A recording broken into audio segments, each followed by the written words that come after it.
gue cukup terkejut ketika mendapatkan informasi bahwa usaha counter omsetnya bisa mencapai 20 sampai 30 juta per bulan. Itu yang ingin gue tanyakan. Tapi kalau ke situ sih kayak saya sepertinya kalian nggak usah, cukup aku aja. Hi man, sup? My brother, my sister, my father, and another, come on yo. Welcome to be back my channel.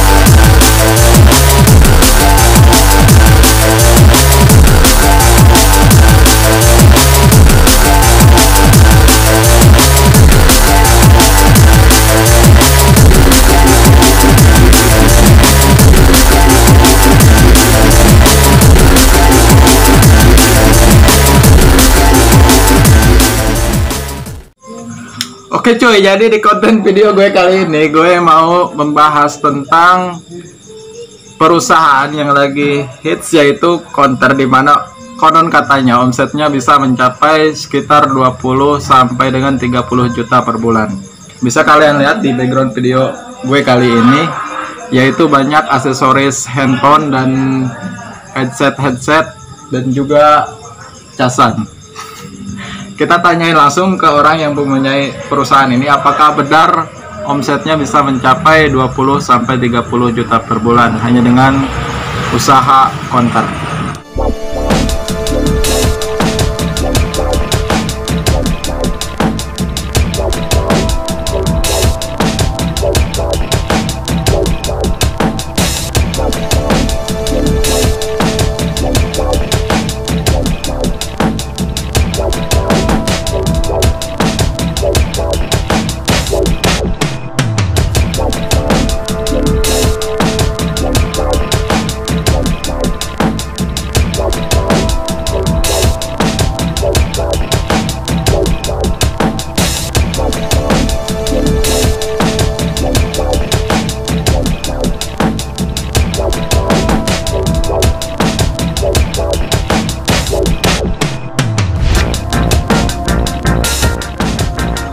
Oke, kali ini gue sudah bersama orang yang memiliki counter yang tadi gue bilang, yaitu Bang. Silakan perkenalkan diri Anda. Halo. Oke, gua dari manajemen Andreas ACC. Ya, usaha kecil-kecilan dari usaha aksesoris handphone sih, dari dunia perkontrak. Jadi sekarang gue panggilnya Abang aja gitu ya. Bebas, terserah. Oke, langsung aja. Dimana gue cukup terkejut ketika mendapatkan informasi bahwa usaha counter omsetnya bisa mencapai 20 sampai 30 juta per bulan. Itu yang ingin gue tanyakan. Kalau masalah omset sih mungkin sebelum pandemik sekarang. Oh, jadi pandemi ini ngaruh? Wah, parah guys, parah men, parah, benar. Untuk omset sebelum pandemik, gua akui emang dalam usaha counter ya, kalian bisa carilah ketika kalian searching di Google, ketika usaha tren masa kini pasti counter paling atas. Lu cek aja, liatin, pasti counter termasuk dalam global usaha menjanjikan gitu. Emang counter sebelum pandemik ini counter bisa mengomsetkan, jujur emang bener, ketika 20 juta sampai 30 juta per bulan pasti jelas. Oke. Tapi kalau untuk sekarang setelah pandemik, bahkan hampir separuh dari itu, Dari awal yang cukup boom gitu langsung. Nah, sekarang drop karena barang-barang kan kebanyakan, kalau untuk sistem aksesoris itu kebanyakan dari Cina, dari luar. Jadi sistem ekspor sama impor pasti nggak bisa kirim. Bahkan untuk sekarang saat ini, akhir tahun lah ya, akhir tahun LCD melambung jauh parah, harga naik parah. Jadi untuk seusaha counter susah juga, banyak orang yang lama.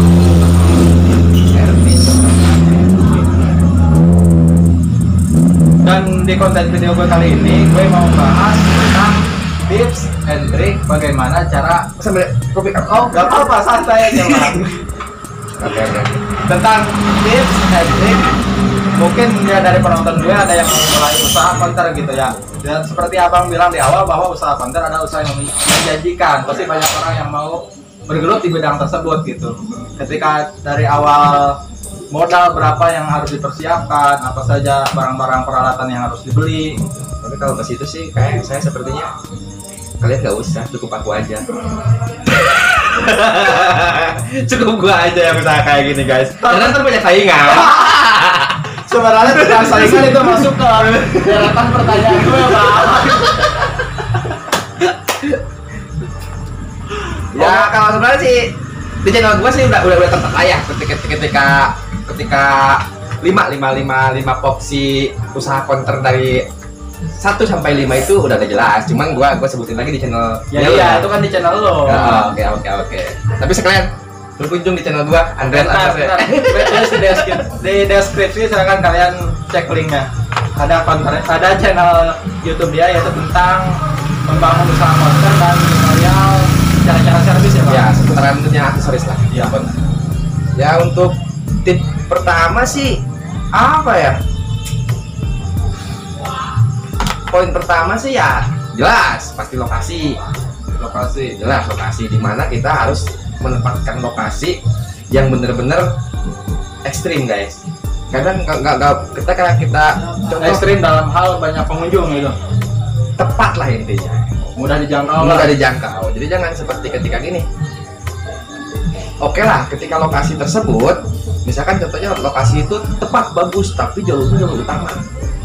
Itu juga termasuk salah karena ketika orang berbondong-bondong bawa motor kenceng-kenceng, itu juga bukan termasuk lokasi strategis. Yang harus kita masuk dalam artian kata global lokasi itu di mana isi pemukimannya itu banyak.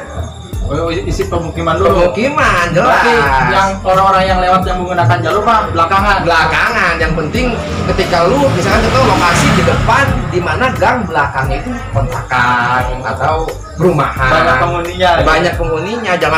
Jangan ketika orang berkata, oh itu lokasi yang tepat tapi harusnya jalur utama. Iya. Boro-boro orang untuk berhenti guys. Nengok aja kagak. Buru-buru lah. Bawa motor kenceng Kayak gitu. Berarti yang pertama lokasi termasuk ya. Lokasi yang pertama. Dan modal. Kira-kira modal berapa sih yang harus pertama dipersiapkan gitu? Ya, apakah untuk peraup keuntungan yang besar harus modal besar juga gitu? Kalau menurut gue sih enggak. Masalah modal itu relatif. Tinggal keberanian. Keberanian seseorang itu berani nggak untuk mengambil jalur usaha tersebut gitu, atau fokus nggak untuk menggeluti usaha tersebut. Masalah modal cukuplah ketika di angka-angka nominal, ketika kita beromset 30 juta, modal pun bisa dengan 30 juta begitu. Dengan modal 10 juta apakah masuk? Bisa. Cuman saya kalau misalkan gua bilang 10 juta banyak sih ketika tutorial orang-orang usaha counter dengan usaha 10 juta. Iya, modal 10 juta. Tapi kalau menurut gua susah buat lokasi perputarannya guys. Kenapa? Karena ketika rincian 10 juta banyak barang mati yang kita beli. Contoh etalase. Iya. Udah jelas dong kita kepotong 3 juta. Sekarang sih 1 juta. Belum apanya banyak ketika counter itu barang-barang yang dibeli dari dibeli tapi mati gitu. Kayak lah kayak gini lumayan ekstrim harganya. Nah, kalian lihat juga guys, ini ada anak-anak yang seperti ini ada persiapan untuk menggantungkan aksesoris gitu. Kalau menurut gua sih kalau modal terminim ya, kalau belum pasti banyak orang yang bertanya modal minimnya berapa sih paling minim gitu. Gua pasti gini, oke, globalisasi untuk modal usahanya, intinya modal beli barangnya 10 juta. Tapi kalau usahain untuk barang matinya kayak etalase, rak-rak, gantungan kayak gitu 15 juta cukup lah. Dan pertanyaan gue selanjutnya yaitu tentang saingan bang. Dimana tadi gue lewat di sini ya counter gak cuma ini doang gitu ketika awal, maksudnya nggak berjarak sekitar 1 kilo gitu, enggak mungkin soalnya cuma ratusan meter lah. Misalnya counter di sini udah dempet-dempetan. Iya. cara menghadapi itu gimana Bang? Apakah kita dari harga atau dari apa yang kita sediakan lebih banyak atau gimana? Nah, itu kalau masalah segi saingan itu bisa sih ketika begini. Contoh misalkan kita harus punya keahlian dalam segi contoh servis menyervis. Itu poin utama ketika konter, jangan hanya bisa menjual. Jadi kita harus bisa ketika ya intinya memahami gadget tersendiri. Ketika orang bertanya gadgetnya ini kenapa, jadi kita harus bisa jawab dan kita harus bisa membetulkan kasus tersebut. Berarti enggak sekedar kita menjual casingnya, batunya, enggak. Wah, kalau masalah itu nomor belakangan lah. Kalau masalah aksesoris bisa kita kompeti, cuman nggak perlu banyak sebenarnya. Ketika 3 yang penting cukup. Apa sih yang sekarang ramai?